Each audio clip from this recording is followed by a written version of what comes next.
সব শেষ, এইচএসসিতে ফেল করলাম, সবাই এখন হাসবে আমাকে নিয়ে, আমি আর পারতেছি না। ওটা আলামিন না?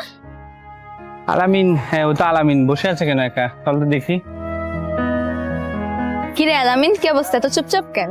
আজকে এইচএসসি পরীক্ষার রেজাল্ট দিছে আমার, তো আমি পাস করতে পারি নাই, এজন্য আর কি আমার কোনো কিছু ভালো লাগতেছে না। মানে আমার মনে হইতেছে আমার জীবন পুরাই এলোমেলো হয়ে গেছে। শোন, ফেল করা মানেই কিন্তু জীবন শেষ নয়।